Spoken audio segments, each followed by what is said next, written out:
불교 장례식도 제가 잘 모르고 그리고 불자가 아닌 제가 어떻게 잘할 수 있을까요? 불구토 상조는 장례 포교사입니다. 스님께서 집전하시는 시다림으로 고인을 축원하며 정성으로 모시겠습니다. 복잡하고 불편하던데 불국토 상조는 어떤가요? 가입 양도 절차를 전화 한 통화로 도와드리겠습니다. 가입 문의 1577-7675.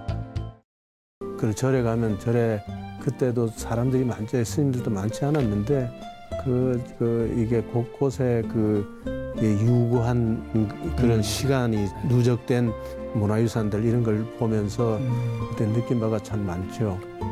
그때 그 스님들하고 잠깐의 이런 게 제가 평생 사는데 이게 이 삶의 자세를 가지는데 굉장히 중요한 모멘텀이 되고 지금도 항상 그때 기억이 있습니다. 안녕하세요. BTN 신행이야기 가피 목종입니다. 안녕하세요. 선영입니다. 여러분에게 보물 이호라는 무엇이라고 생각하세요? 눈에 넣어도 안 아플 아이들? 우리 가족의 생기를 책임지는 가게? 스님 보물 이호는 뭐세요? 물어보나 마는데요. 뭐예요? 부처님이요. 맞습니다. 네, 그렇네요, 스님. 그리고요, 이런 분들은 정말 많죠. 네. 누가 뭐래도 내 보물 1호는 우리 가족이야 라고 말하는 분들이요. 예, 맞습니다. 실제로 절에 오는 분들 19은 가족을 위해 기도하러 오는 분들이거든요. 네. 보물하니까 생각이 나는데 누가 그러더라고요. 인생의 가장 귀한 보물은 평상의 일상의 순간들이라고. 저는 이 말 듣고 전적으로 동의했어요. 맞습니다. 내 평범한 일상의 순간이 인생의 가장 귀한 보물이다. 와, 그렇게 따지고 보니까요, 이 세상에서 부자 아닌 사람이 없네요. 그죠? 네, 그렇죠. 그리고요, 그런 눈으로 보면 이 세상에 보물 아닌 게 없답니다. 네, 맞습니다, 스님. 오늘 만날 분이요, 우리나라에서요, 보물을 가장 많이 갖고 있는 아주 그냥 부자세요, 제일. 와. 정말 대단하죠? 그렇네요. 네. 백이동 국립중앙박물관 관장님을 먼저 화면으로 만나보시죠. 문학의 베테랑 고고학자 백이동 국립중앙박물관장. 서울대 고고인류학과를 졸업, 1976년 호암미술관 학예연구원을 시작으로 박물관 일에 첫 발을 디뎠다. 미국 캘리포니아대 버클리 캠퍼스 대학원에서 인류학 박사 학위를 받은 후 한양대 박물관, 한국박물관협회 회장, 국제박물관협의회 국가위원회 의장 등을 역임하며 세계로부터 인정받은 박물관 전문가인 백이동 관장. 어머니가 맺어준 불교와의 지중한 인연. 학창시절 무전여행을 하며 들렸던 절과의 추억. 마음의 의지처가 되어온 불교 이야기까지 백이동 국립중앙박물관장의 가피 이야기가 시작됩니다. 네. 오늘 가피 주인공이요, 국립중앙박물관 관장님 백이동 관장님을 모셨습니다. 안녕하세요. 안녕하세요. 네. 아, 스님, 전생에 얼마나 많은 복을 주셨으면 이 생에서 박물관장을 하고 계실까요? 그렇죠? 그러게요. 네. 귀한 걸음 해주셔서 너무나 감사합니다. 초대해 주셔서 감사합니다. 네. 또 불자이시니까 더 반갑습니다. 그렇죠. 먼저 네. BTN 시청자 여러분들께 인사 한 말씀 해주시죠. 네. 네, 오늘 이 귀한 자리에 초대돼서 정말 반갑고, 그동안 또 저희 박물관 일들을 좀 소개할 수 있어가지고 감사합니다. 네. 저희가 앞서 오프닝에서요, 내 인생의 보물 이야기를 좀 나눴잖아요. 백이동 관장님에게 보물 이호는 무엇이에요? 글쎄, 가족이겠죠, 당연히. 그죠? 그렇지만 정답은 부처님이겠죠. 네, 맞습니다. 너무 훌륭하십니다. 너무, 네. 우리 백이 있어야지 우리 가족도 돌보죠. 최고의 백. 네, 나한테 최고의 백이에요. 얼마 전 국립중앙박물관에서 마련된 영월 창녕사터 500난전. 다녀오신 분들이 너무 좋다고 네. 칭송이 자자했습니다. 고즈넉하면서도 마음을 들여다볼 수 있는 전시였다고요. 아, 네. 어떻게 하셨길래 그렇게? 아마 그 전시는 아마 세계 어떤 곳에서도 볼 수 없는 전시 아닐까 싶습니다. 그리고 한국적인 그 문화유산의 맛이 담뿍 담긴 전시 아닐까 싶고 작년에 이제 그 춘천에 있는 우리 국립박물관에서 전시를 했었는데 그때 그 반응이 굉장히 좋아서 또 그 전시 내용 자체가 사람들한테 좋은 위안을 주기 때문에 도시에서 한번 하고 또 도심 속에 우리 뭐 인구 한 2,500만이 살고 계시니까 서울서 한번 해야 되겠다고 해서 서울에서 다시 그 전시하게 된 내용입니다. 와, 대단하네요, 그죠. 스님. 그런데요, 그 청룡사 터 있잖아요. 500 그 나한이 어떻게 세상에 알려지게 된 거예요? 2000년 초에 그 지역 영월에 저기 어떤 분이 그 뭐 성함은 나와 있지만은 그분이 이제 밭을 갈다가 발견하게 됐고 그 다음에 이제 그 저기 발굴단이 들어가서 발굴하게 됐는데 근데 그 불상들은 아마 일반인들이 볼 때 이게 그 우리 그 뭐 불국사나 또는 절에 가서 보는 불상하고는 분위기가 완전히 다릅니다. 굉장히 인간적인 그런 얼굴 표정을 담고 있는데 뭐 나한 그 부처님의 제자라고 하는 나한들을 이제 그 표생한 건데 그 표상한 것 자체가 결국에는 한국 사람의 얼굴을 이렇게 표현한 거라고 생각되는데 중요한 거는 우리가 이제 그 우리나라의 가장 흔한 화강석에 굉장히 그 참 그 솜씨가 좋은 사람이 다듬고 그 얼굴 표정을 그 500나한이 다 각각 달랐다고 생각합니다. 표정이. 뭐 그러니까 사람들이 이제 부처라 그러면 굉장히 근엄한 이런 표정을 상상하고 왔다가 굉장히 인간적인 표정을 보니까 사람들이 뭐 굉장히 좋아하고 정말로 우리가 애정했던 바대로 사람 보는 사람한테 조금 안식을 주는 뭐 그런 전시가 됐습니다. 그래서 사람들이 대단히 좋아하고 있습니다. 네. 그 오랜 세월 동안 수많은 석상들이 특히 500분이나 되는 분들이 땅속에 묻혀 있었다는 게 진짜. 참 아련하네요. 그리고 우리 박물관에 가면 본래 이제 유리 벽이 너머에 이렇게 우리가 전시를 하잖아요. 우리 저희들이 보게 되고. 근데 500나한지는 이번에 한 건 유리벽이 없이 그냥 직접 볼 수 있었다면서요. 네. 아마 그 지금도. 일반적으로 박물관에 오시면 이제 유리 그 장 안에 들어있는 그렇죠. 유물들을 보게 되는데 이 경우는 이제 결국에는 어떤 조각에서 오는 이미지를 걸음이 없이 장애가 없이 한번 피부로 느껴보게 만든다는 뜻에서 그런 그 유리를 하지 않고 그냥 공간에 그냥 배치를 했는데 처음에 할 때는 좀 걱정은 됐습니다. 뭐 사람들이 와서 또 혹시 손대거나 무너뜨리기나 하면 그 큰일이니까. 근데 이때까지 한 번도 그런 적이 없었습니다. 그래서 정말 그 우리 그 박물관에 오시는 관람객의 수준에 대해서 존경을 표하고 싶습니다. 네, 정말이다.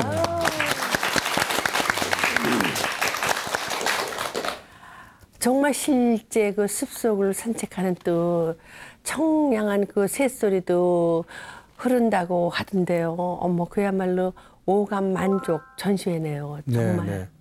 이제 뭐 박물관의 전시도 사실은 옛날에는 눈으로 이제 보는 전시였지만은 이제는 정말 말씀하신 대로 오감 만족으로 가야지 물건을 볼 때 그 이미지나 컨텐츠를 갖다 이게 몸으로 받아들일 수 있다고 생각해서 가능하면 이게 뭐 저기 이 소리도 좀 들리고 또 지난번에 고려전 할 때는 우리가 차 고려 시대 차가 유명하니까 차의 향기 그것도 그 전시장에서 고려차의 중요성을 또 인식하면서 냄새도 맡고 고려 닭이도 보고 한 게 있었는데 이 경우는 이제 그래도 이제 절이라는 그런 분위기가 되게 우리 산사니까 산의 자연의 소리를 한번 들리고 또 전시 앞쪽은 이제 산에서 나는 소리를 그 묘사했다면 전시 2부 뒤쪽에 가면 이제 도시의 소리를 스피커 한 700개를 쌓아가지고 각각 도시 곳곳에 나는 소리를 아주 작게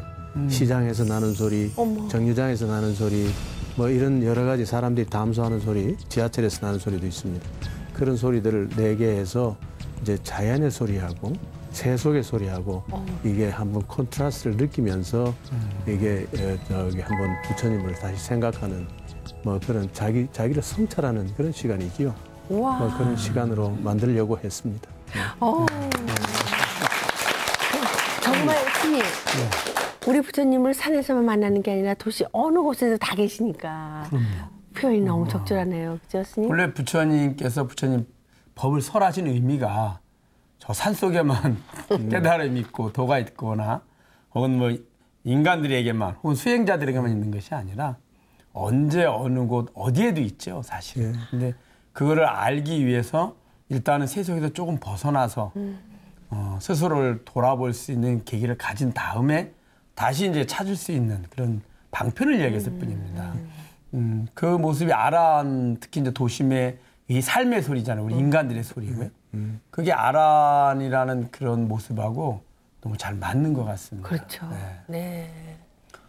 불자가 아닌 분들도 불교 문화를 가깝게 느끼고 이해할 수 있으니 더할 나위 없이 아주 좋은 기획이라는 생각이 듭니다. 이런 기획이 관장님에게도 남다른 의미가 있을 것 같아요. 또 불자로 더 자부심도 느끼실 것 같고요. 어떠세요? 예, 저기 이제 보통 전시를 하게 되면 대개 사람들이 굉장히 오래됐다, 최고의 아름다운 것이다 이런 말씀들을 많이 이제 하시게 되는데 이 경우는 사람들이 자기를 이야기하는 경우가 많습니다. 인물을 보고 내가 어떻다 이런 이야기를 하는데 그런 것들이 다른 전시하고 이 전시가 가지는 의미가 다르지 않을까. 굉장히 스피리추얼하게 이게 어떤 우리 어떤 불교도 그렇지만 다른 종교적인 이런 걸 가질 때는 인간의 세속에서 오는 복잡한 심상을 한번 걸릴 수 있는 그런 순간을 가지게 만드는 거 그거였고 그런 점에서 보면 그래도 불자로서 하나의 좋은 그 문화 전시를 만들지 않았나 하는 그런 자부심은 있습니다. 네, 정말 그러네요. 그죠, 스님? 네. 그리고요, 대고려전을 개최하게 된 것도 불교하고 인연으로 생각하신다고요. 그런 셈이죠. 사실 고려전은 이게 제가 관장이 되기 전에 아는 교수님, 제 친구 교수님이 고려사를 전공해서 그분이 이제 고려 1100주년 건국 1100주년 기념 추진위원장이었어요. 그래서 이제 제가 이제 박물관을 잘 아니까 너랑 같이 가야 되겠다고 나를 앞장 세워가지고 가서 우리 1100주년 전시를 해야 됩니다 하고 전 관장이었던 이영훈 관장한테 이걸 하셔야 되니까 준비 좀 하세요 하고 왔는데 나중에 제가 취임해가지고 그걸 이제 맡아서 진행하게 될 줄이야 알았겠습니까? 그래서 그런 걸 보면 인연이 이렇게 빙빙 돌아가지고 결국에 마음 낸 사람이 이게 하게 된다는 그런 뜻에서 인연이 그렇게 됐다고 할 수가 있겠습니다. 참으로 인연이시네요. 정말 참으로 인연. 근데 그런 내가 불교를 믿기도 하고 또 이게 불교 문화유산하고는 굉장히 오랫동안 이게 정말 어릴 적부터 이게 친밀감이 있었으니까 신나게 한 셈입니다. 그렇게 하고 어려운 점이 굉장히 많이 있었지만은 그래도 저 스님들도 많이 도와주셨고 특히 조계종에서 많이 도와주셨습니다. 도와주시고 또 고난이 있다 싶으면 어디서 또 해결책이 나오더라고요. 그렇죠. 그거 보면 그게 이제 믿음이 이제 해결한다고 할 수 있는 것이겠지요. 이상하게 우리 불교인들은 나도 그걸 느끼는데 다 느끼나 봐요. 그럼. 그렇죠? 근데 아주 재미있는 이야기가 있습니다. 네. 우리 관장님 고등학교 때 별명이 공자셨다면서요. 무슨 소리예요? 불교 TV에 나와서 공자 이야기하면 안 될 것 같지만. 괜찮죠. 근데 제가 뭐라 그럴까 조금 그때 당시엔 나이 좀 성숙했다 그럴까 조금 성숙한 채 한다 그럴까 그러니까 바른 말만 하니까 옆에 친구들이 이제 장난치던 친구들이 이제 야지 놓는 거죠. 공자 그런데 그때는 또 그 나름대로 친구들한테 귀찮음을 안 당하려고 하면 좀 근엄하게 있어야 되니까 그래야지 애 옆에서 귀찮게 안 하니까 그런 뜻에서 자꾸 그런 제초를 하고 그 원칙적인 이야기를 하니까 친구들이 싫어하죠. 그런 싫어하는 뜻으로 공자라는 별명을 붙인 거예요.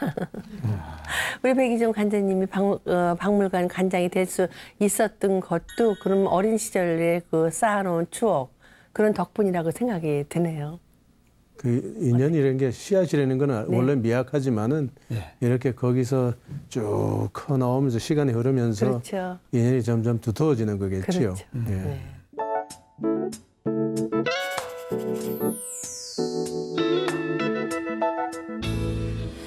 그럼 관장님은 어떻게 불교하고 첫 인연을 맺으셨어요? 그건 아마 전생의 인연인 것 같은데, 근데 그걸 보면 그 저희들이 자랄 때는 우리 선우영 누님께서도 뭐 연세가 우리 제너레이션 같으니까 네. 막 그때 상황을 잘 아시겠지만은 전쟁 이후에 정말 어렵게 이렇게 커 나왔던 거죠. 그럴 때야 뭐 절에 간다 뭐 이런 거 전혀 생각도 못 할 때인데 한 중학 때부터인가 뭐 절을 가기 시작했는데 이유가 어머니가 이제 독실한 신자이셨고 항상 절에 가야 된다고 생각하시는 분이고 저희들로 커 나오면서도 뭐 절에 불사가 있으면 꼭 가서 시주를 하시고 뭘 하는데 제 이름 들어있는 종이 저기 대구 무슨 절에 있습니다.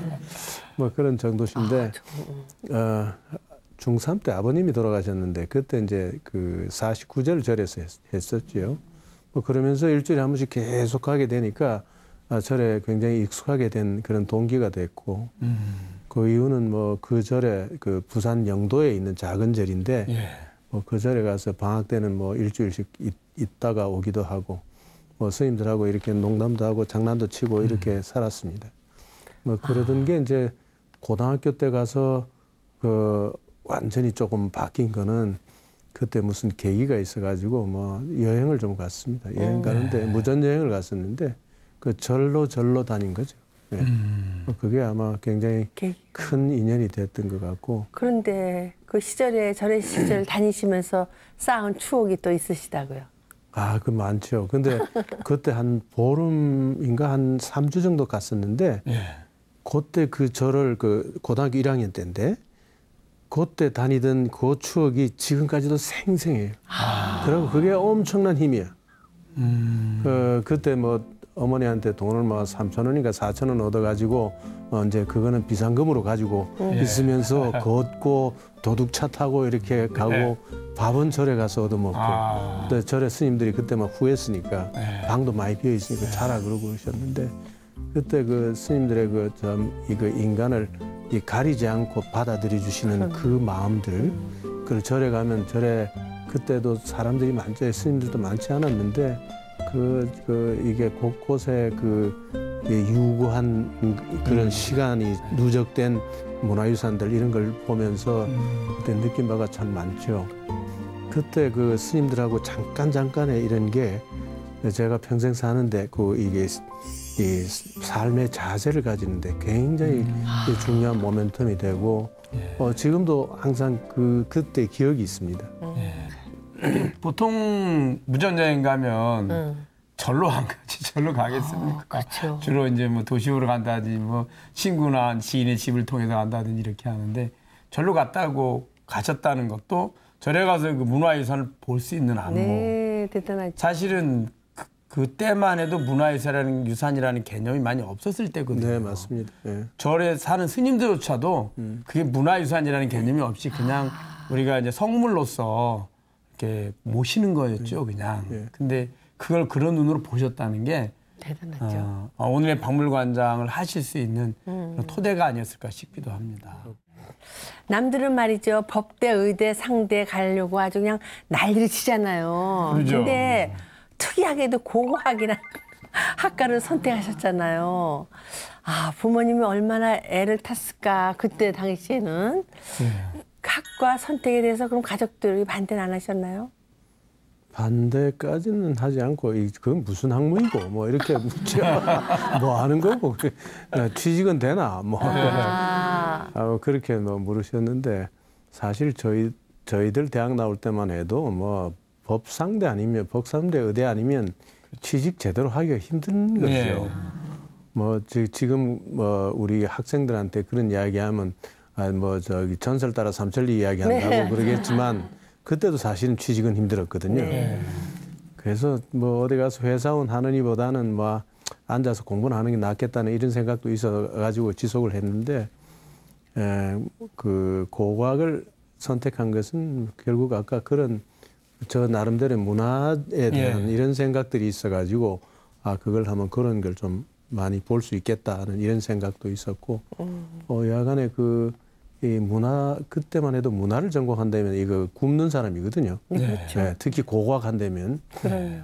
근데 여하간 개인적으로 그런 걸 만지고 보고 하는 걸 좋아했고 지금 돌이켜 생각해 보면 저도 어릴 때부터 모으는 벽이 있었어요. 수집벽이.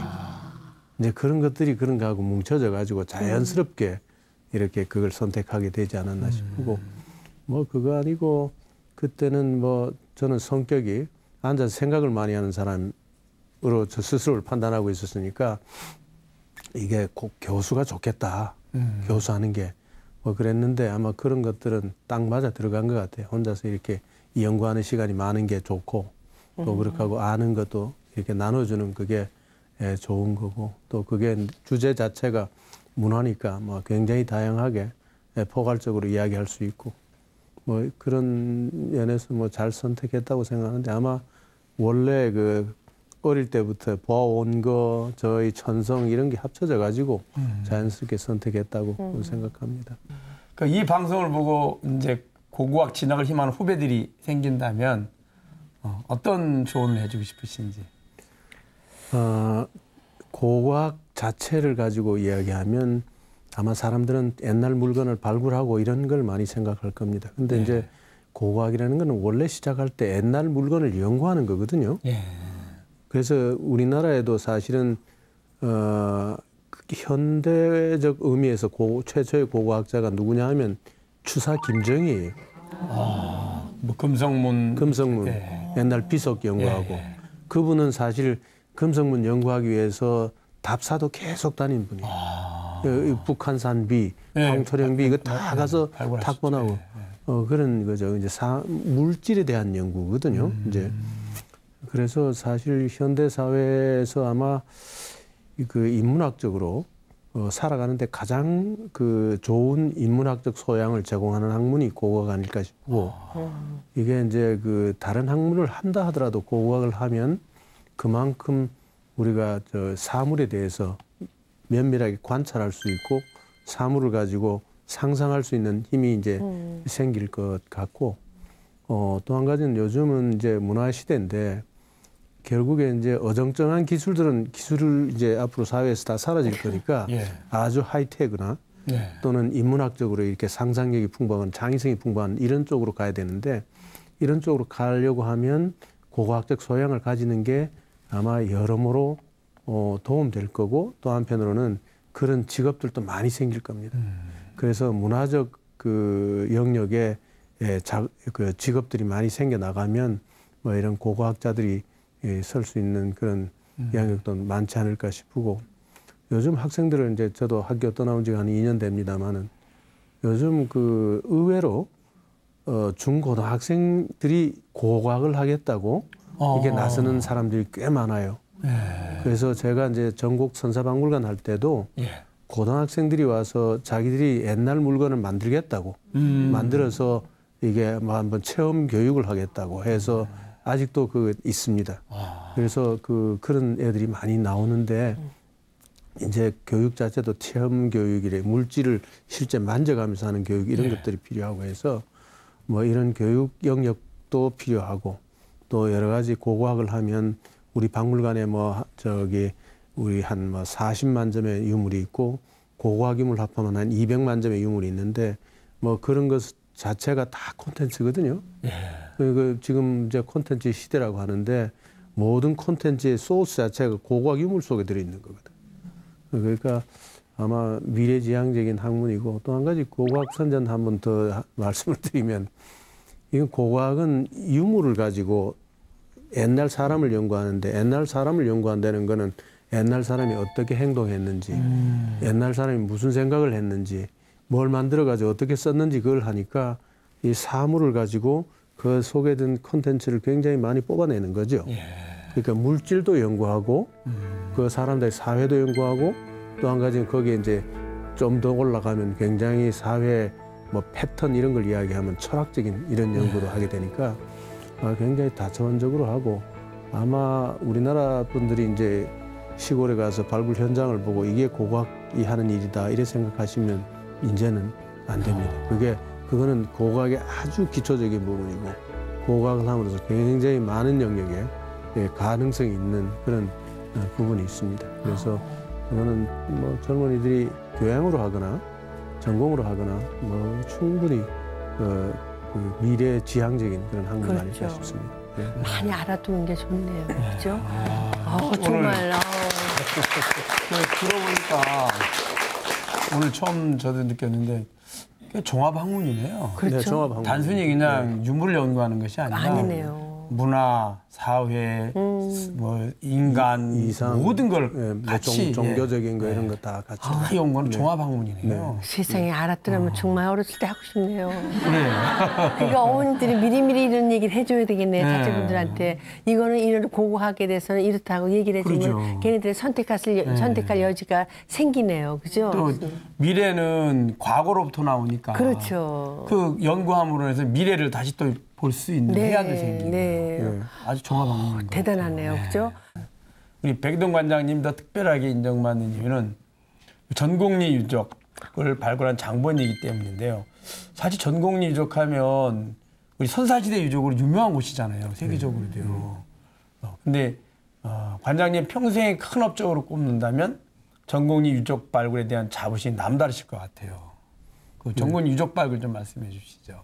예, 뭐 사실은 전곡리에 들어간 게 1978년 말인데 그때부터 시작해가지고 지금까지도 계속 뭐 전곡리에 대한 짐을 지고 있으니까 뭐 인생의 3분의 2가 거기서 남아갔다고 생각합니다.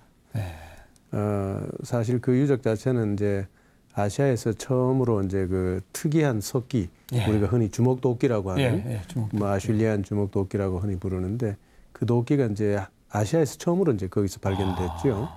근데 그게 뭐 저하고는 참 그것도 부처님의 뭐 인연이라고 그럴까. 그 전에 저는 대학원을 다니면서 우리 선생님 그 삼불 김원용 선생님이 우리 선생님의 함자인데 그 이병철 회장한테 가서 너 그 골동품 정리하고 거기 가서 좀 도와드리고 오느라 해가지고 거기 보안미술관 학예사 1호로 가 있었어요. 그래서 거기 가서 이제 보물들 챙기고 이렇게 하는데 그 한번 회장님한테 혼나고 내가 이렇게 혼나고 있을 바에는 에이 학교로 갈란다 그러고 가버렸어.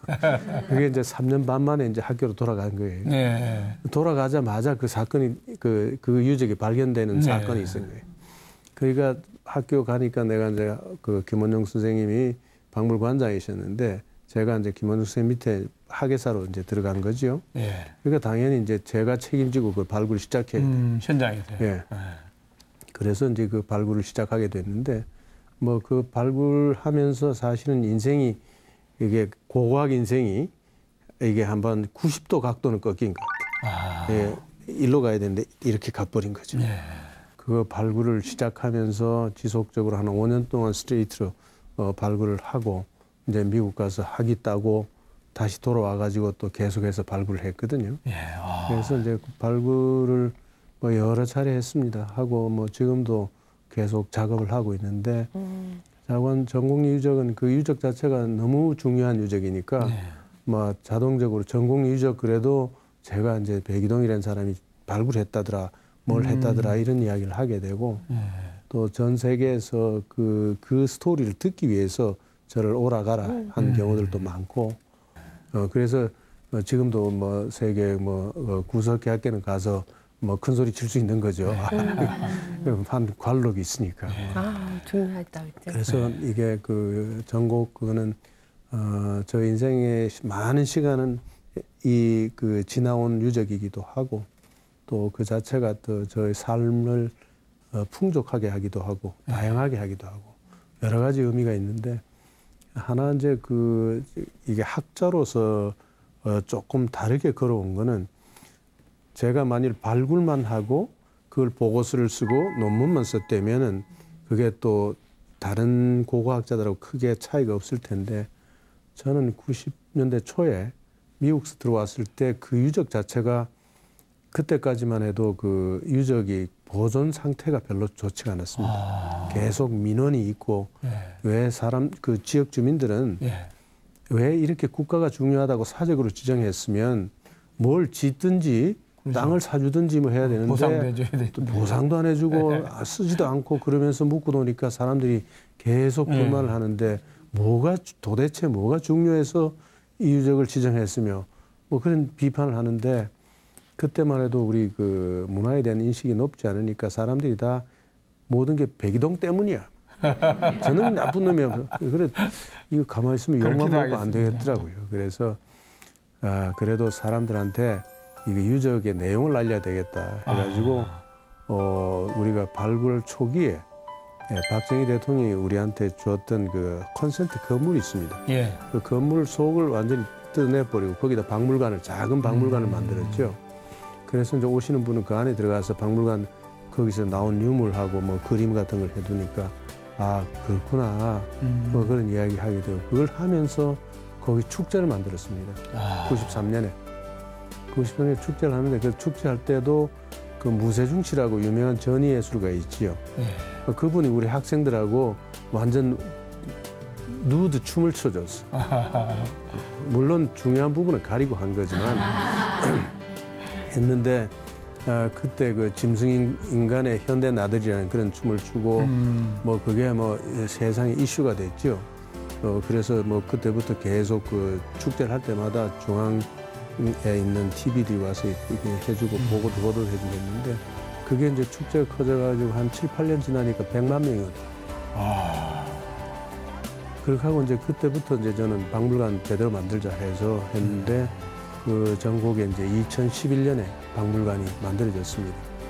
굉장히 그 유네스코 사람들도 와서 보고 깜짝 놀라고 우리 교육하고 페스티벌 하는 거 보면 굉장히 이거 유네스코 베스트 유적으로 지정해야 되겠다고 뭐 이렇게 이야기할 정도로 잘 됐습니다. 그래서 저는 그냥 학자가 연구해서 이렇게 학자 가르치는 그런 것도 했지만은 그런 어떤 우리 문화유산 자체가 사회적으로 보급되고 인식되고 보존하는 것 그런 활동을 하면서 저 스스로 이렇게 영역을 많이 확장하고 뭐 그랬는데 그게 재료 자체가 전곡이니까 그 전곡이 가지는 그 저 인생의 의미는 엄청 큰 거죠.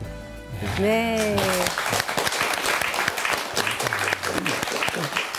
백이동 관장님은 동아시아 고고학연구소 소장, 한양대 박물관장, 한국정통문화학교 총장을 거쳐서 전국 선사박물관 관장을 역임합니다.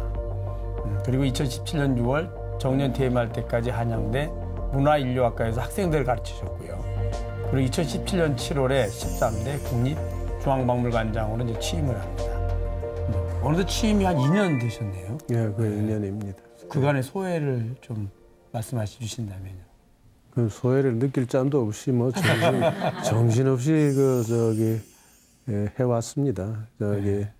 처음에 할 때는 사실은 평소에 국립박물관에 이랬으면 좋겠다는 그런 생각이 있었지만 막상 관장으로 딱 했을 때 뭐부터 할까 이런 걱정을 많이 했죠. 근데 이제 뭐 가장 기본적인 거는 과거에 우리 박물관 자체가 이제 박물관도 산업으로 말하면 장치 산업이죠.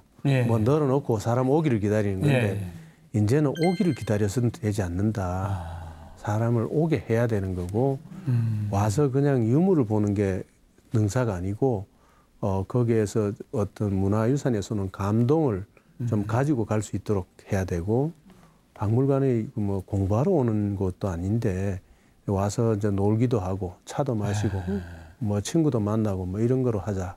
그래서 이제 그런 개념에서 계속해서 이게 그 박물관 변화 드라이빙을 해왔지요.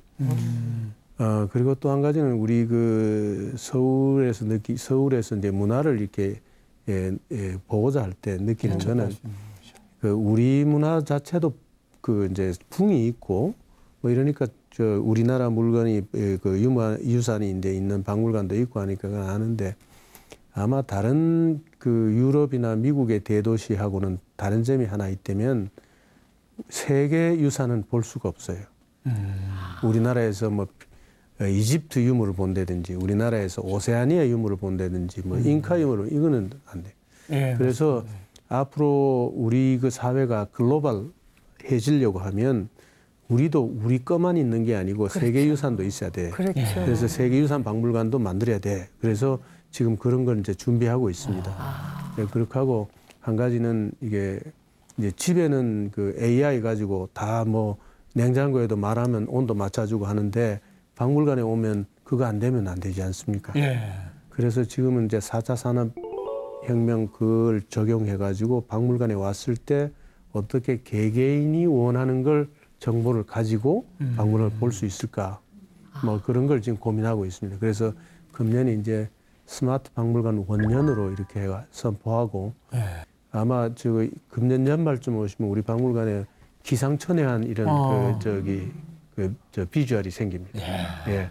그 AR, VR 이런 걸 가지고. 그래서 이제 그거 되면 굉장히 뭐 분위기가 많이 바뀔 텐데. 근데 자관 2년 동안에 그 우리 박물관 전체 관우들도 이제 많이 그 마음을 그 이제 이런 거에 대해서 적극적으로 이제 적응하기 시작해서 아마 박물관이 앞으로 많이 바뀔 겁니다. 네. 네. 관장님 말씀 들으니까 네. 뭐 박물관에 대한 개념이 달라지네. 바뀌었습니다. 박물관은 보통 가장 변하지 않고 고리타분하고 과거에 매여 있고 그죠. 구습이고 이런 그렇죠. 것들이 또 정적이고 네. 지금 정에서 동으로 네. 과거에서 현대로 미래로 네. 그렇게 변화를 가져가시는 것 같아요. 네. 박물관의 고정관념이 바뀌는 것 같습니다. 그렇죠. 네. 한 가지 미래에서 이제 문제는 이게 사람들이 전부 다 핸드폰 보고 사니까 예. 옆에 사람 잘 안 보고 살지 않습니까? 예, 맞습니다. 그 박물관에 와서는 친구든 친구가 아니든 편하게 이렇게 같이 모여서 있을 수 있는 사회적 공간으로서 이렇게 태어나야 되니까 뭐 그런 것들을 많이 할 수 있도록 그렇게 지금 여러 가지 노력을 하고 있습니다. 예. 그래서 앞으로 박물관을 많이 즐기셔야 돼요. 네.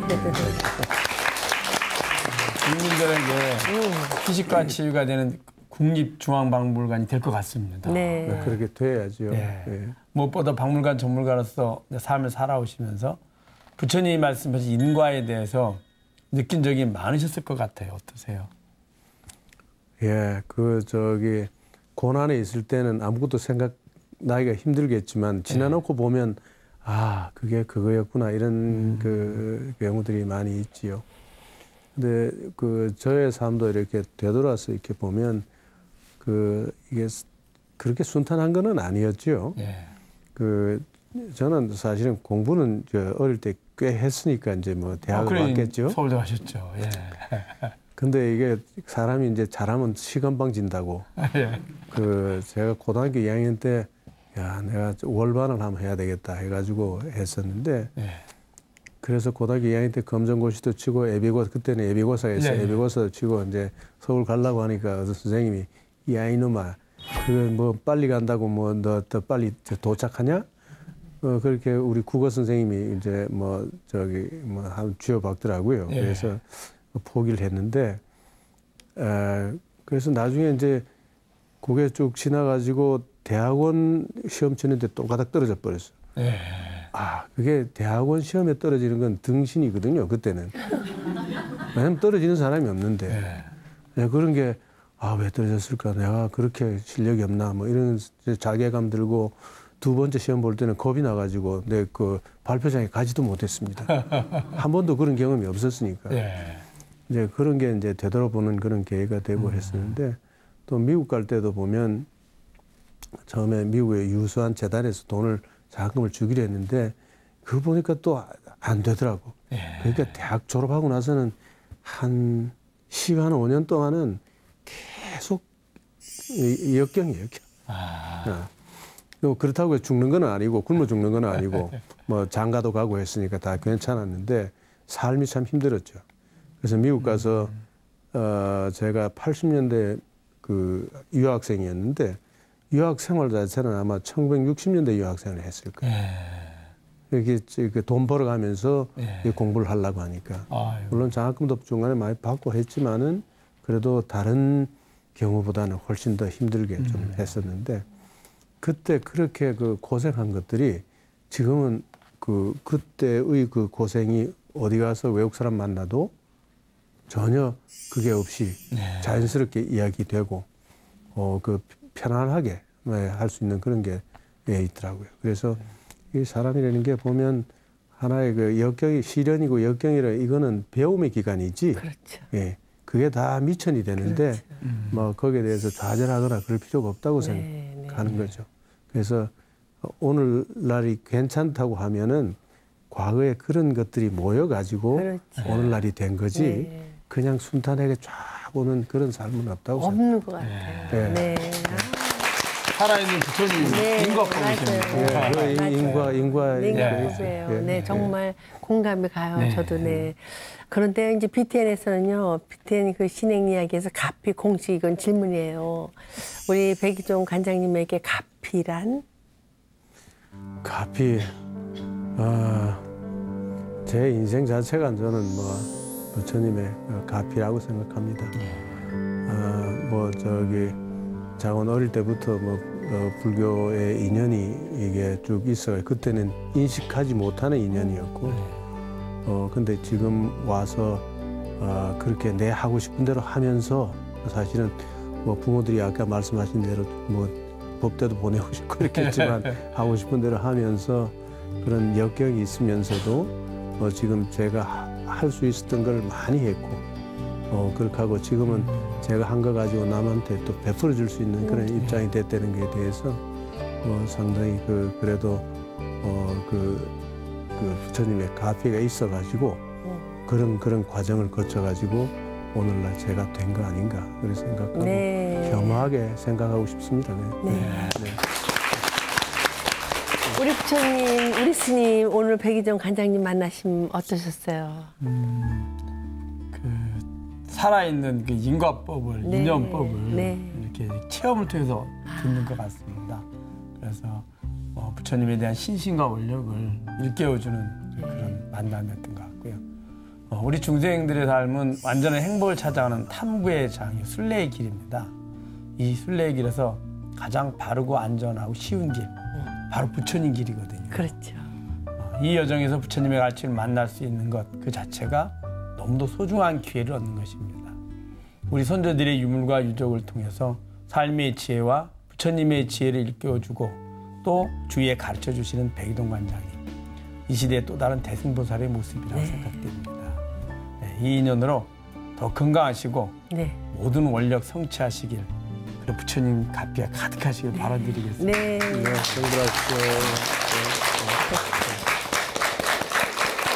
아우, 시간이 참 금방 갑니다. 네. 유수와 같다는 말 괜히 나온 말이 아니죠. 네, 좀 이따가 좀 나중에 하다 보면요. 어느새 정말 할 수 없는 시절이 오고 맙니다. 네. 지금 이 시간을 잡고 싶다면요. 국립중앙박물관에 가보세요. 과거와 현재가 공존하는 그곳에서 지금의 특별한 나를 발견할 수 있을 테니까요. 가피 여기서 인사드리겠습니다. 성불하세요.